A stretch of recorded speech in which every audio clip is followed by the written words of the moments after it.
truck driver on a highway outside Guadalajara slows down. Ahead of him, two masked men step into the road. They aren't robbers, they're carrying gasoline. Minutes later, his truck is on fire, parked sideways across the highway. Traffic begins to pile up. Drivers step out of their cars, confused. Then, they hear gunshots in the distance. By sunrise, this is no longer an isolated incident. It's happening everywhere. Highways blocked, buses torched, stores burning, airports canceling flights, armed men taking over intersections. Mexico wakes up to what looks like coordinated war, and no one knows why. Then the news drops. Nemesio Oseguera Cervantes, El Mencho, is dead, and suddenly it makes sense. Because when the leader of the Jalisco New Generation Cartel falls, the country shakes. But to understand why burning a few trucks can paralyze entire states, you have to understand the man behind it.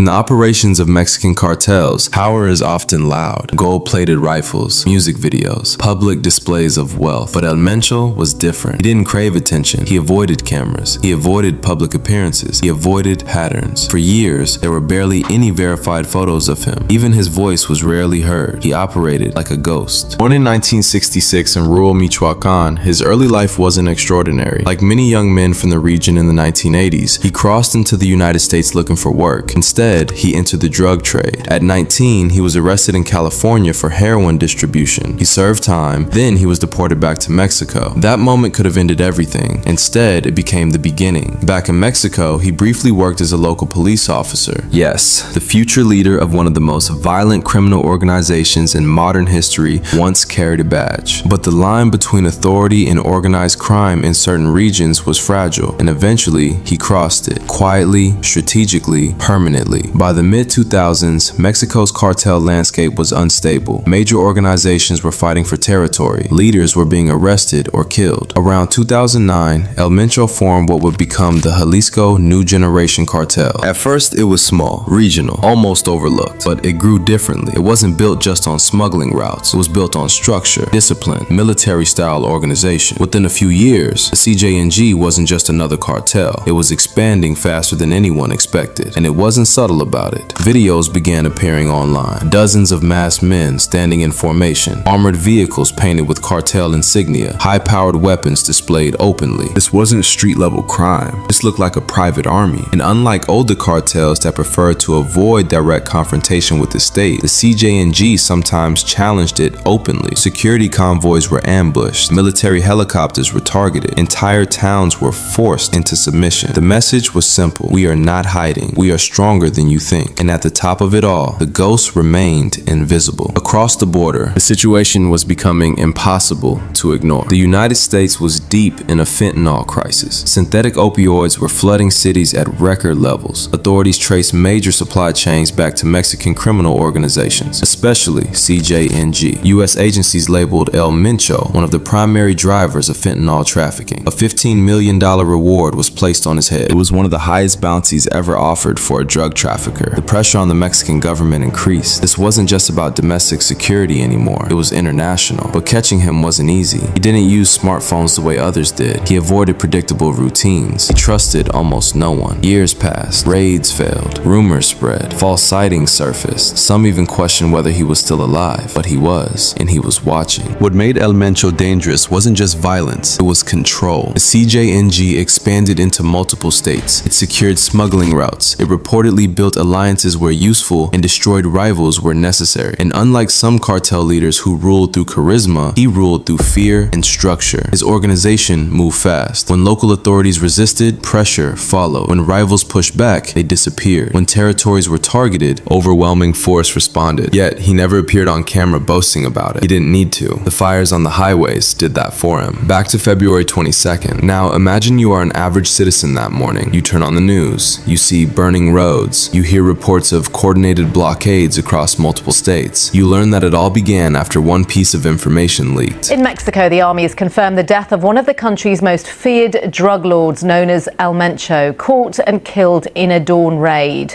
He was killed in an operation in the town of Telpapa. El Mencho had been located. There had been an operation, something went wrong, and now he was gone. But details were scarce. Was he captured? Was he killed in a shootout? Was it even confirmed? The government stayed quiet at first. The cartel did not. Blockades multiplied. Entire cities slowed to a halt. And the questions started spreading faster than the fires. If this is how they react to rumors, what happens if it's true? What most people didn't know yet was that days earlier, a small detail had changed everything. Not a massive betrayal, not a public leak, just one movement, one meeting, one decision. And after years of chasing a ghost, authorities were finally closer than ever. But closing in on a man like El Mencho was never going to be clean. Because when you corner someone who commands an army, he doesn't surrender quietly. And this time, the ghost knew something was wrong. It started days before the operation. The ranch near Talpa wasn't random. It was remote, surrounded by thick forest and narrow mountain roads. The kind of place where you see strangers coming from miles away. For years,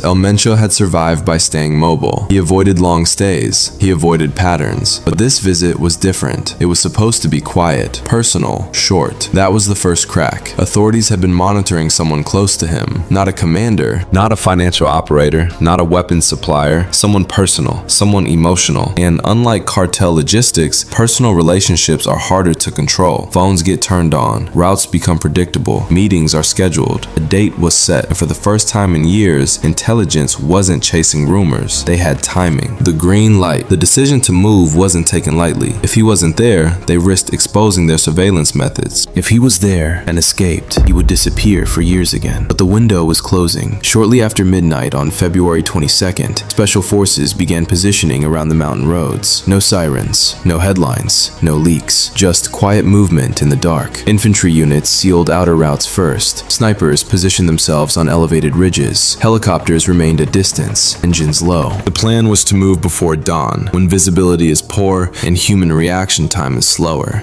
Everything depended on surprise, and surprise only works once. 4:02 a.m. Thermal scopes picked up heat signatures inside the property. More than expected. Guards were posted around the perimeter, armed, alert. That alone told commanders something important. This wasn't a decoy location. He was there. The order was given. Move in. What happened next unfolded in seconds. As one unit advanced toward the outer structure, a lookout spotted movement, a shout, a burst of automatic fire, and just like that, silence turned into war. Gunfire tore through the ranch grounds. Security forces returned fire immediately. Tracers lit up the darkness. Explosions echoed through the hills as heavy weapons were discharged. El Mencho's guards weren't improvising. They were trained for this. The CJNG wasn't just a trafficking network. It was structured like a paramilitary force. Defensive positions were pre-planned. Escape paths were known. Communication was rapid. The surprise was gone. Now it was about containment. Inside the chaos, one objective mattered. Don't let him leave the perimeter. Reports later suggested that as the firefight intensified near the main buildings, Mencho attempted to flee toward the wooded area behind the ranch. This was his pattern. When pressure builds, disappear into terrain. He knew the mountains. He trusted isolation more than concrete. But this time, something was different. The perimeter had already tightened. Thermal imaging from aerial support began tracking movement leaving the structure. 3 figures, moving fast. One appeared unstable, possibly injured. Ground pursuit units adjusted course immediately. The chase didn't last long. Gunfire exchanged through trees, short bursts, controlled, then silence. When units reached the clearing, they found 3 men, 2 bodyguards, and him, severely wounded, still alive.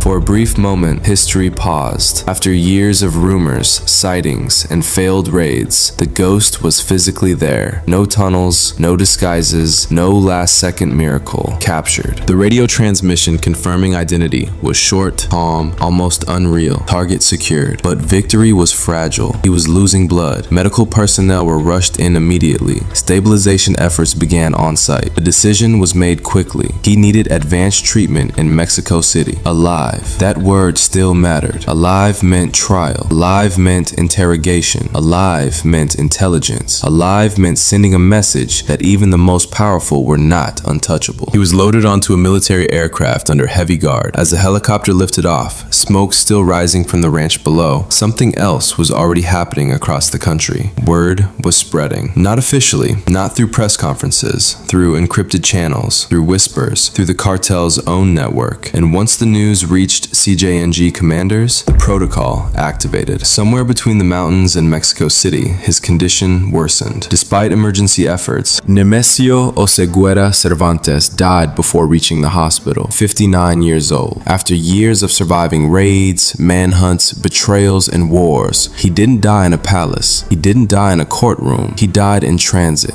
When confirmation reached command centers, there was no celebration. There was tension because everyone in that room understood what would happen next. 6:11 a.m. The first blockade was reported. A burning vehicle placed across a highway in Jalisco. Minutes later, another, then another. Within an hour, multiple cities reported coordinated disruptions. This wasn't spontaneous outrage. This was organized retaliation. CJNG had emergency procedures for leadership threats, paralyze infrastructure, create fear, overwhelm response capacity, and they executed it with precision. By mid-morning, over a dozen municipalities were affected. By afternoon, it had spread to multiple states. The government confirmed his death publicly, and with that confirmation, the chaos intensified. The fires on the highways weren't just anger, they were a message. The king may be dead, but the army is not. And now, something even more dangerous was forming, because when a powerful cartel leader dies, the real violence doesn't start with the government. It starts inside the organization.